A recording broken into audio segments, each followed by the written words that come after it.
Assalamualaikum warahmatullahi wabarakatuh. Halo semuanya, perkenalkan, nama saya Ahmad Intada Asalaksa, NPM C0C021003 dari program studi D3 Akuntansi. Dosen pengampu Bapak Wisman MPD. Kali ini saya akan menjelaskan materi tentang sikap bahasa. Apa itu sikap bahasa? Sebelum mengetahui lebih lanjut, kita harus mengetahui terlebih dahulu apa itu pengertian sikap dan juga bahasa. Sikap adalah fenomena kejiwaan yang biasanya termanifestasi dalam bentuk tindakan atau perilaku. Oleh karena yang namanya sikap berupa pandangan atau pendirian, keyakinan atau pendapat berada dalam batin, maka tidak dapat diamati secara empiris. Namun, menurut kebiasaan, jika tidak ada faktor-faktor lain yang mempengaruhi, sikap yang ada dalam batin itu dapat diduga dari tindakan dan perilaku lahir. Dalam bahasa Indonesia, kata sikap dapat mengacu pada bentuk tubuh, posisi berdiri yang tegak, perilaku atau gerak-gerik, dan perbuatan atau tindakan yang dilakukan berdasarkan pandangan pendapat sebagai suatu reaksi atas adanya suatu hal atau kejadian. Bahasa menurut Kamus Besar Bahasa Indonesia atau KBBI adalah sistem lambang bunyi yang arbiter yang dipergunakan oleh sekelompok masyarakat untuk bekerja sama, berinteraksi, dan mengidentifikasikan diri. Intinya, bahasa itu adalah alat kita untuk berkomunikasi satu sama lain. Masyarakat yang ada di Indonesia minimal menguasai dua bahasa, yaitu bahasa daerah dan juga bahasa Indonesia. Tetapi, ada juga masyarakat yang menguasai bahasa asing. Berdasarkan keadaan masyarakat yang seperti itu, sehingga membuat seseorang untuk melakukan sikap dalam pemilihan bahasa manakah yang akan digunakan sebagai alat komunikasi. Pemilihan bahasa ini dipengaruhi pula dengan situasi dan latar, waktu, lawan bicara, topik pembicaraan. Situasi konteks pembicaraan inilah yang menuntut seseorang agar dapat menggunakan bahasa yang baik dan benar. Jadi, dapat diartikan bahwa sikap terhadap bahasa Indonesia adalah anggapan atau pandangan seseorang terhadap bahasa Indonesia. Apakah senang atau tidak terhadap bahasa tersebut. Sehingga, sikap bahasa tersebut berpengaruh terhadap pemilihan bahasa. Sikap terhadap bahasa Indonesia juga dapat dikelompokkan ke dalam dua bagian, yaitu 1. Sikap positif, 2. Sikap negatif. Sikap positif. Sikap positif bahasa Indonesia adalah penggunaan bahasa Indonesia sesuai dengan kaidah bahasa dan sesuai dengan situasi kebahasaan. Sikap bahasa Indonesia yang positif hanya akan tercermin apabila si pemakai mempunyai rasa setia untuk selalu memelihara dan mempertahankan bahasanya sebagai sarana untuk berkomunikasi. Ciri-ciri sikap yang positif terhadap bahasa.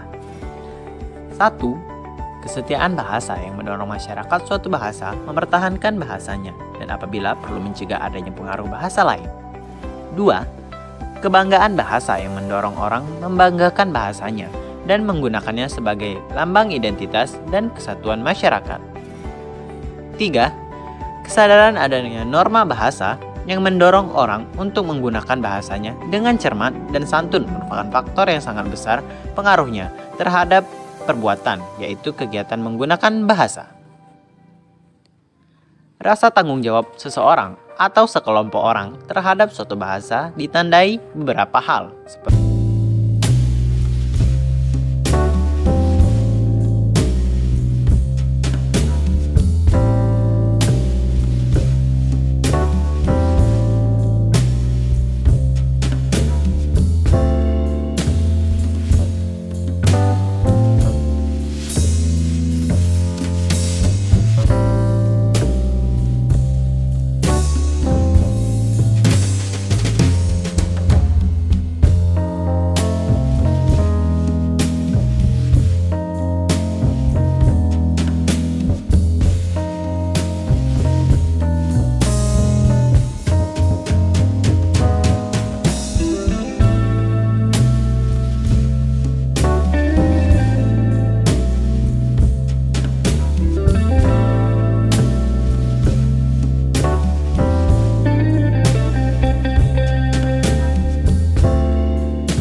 bahasa dapat menunjukkan sikap positif jika ia belajar dari kesalahan, memperhatikan saran, petunjuk, atau pendapat orang ahli, serta mengupayakan perbaikan pemakaian bahasanya.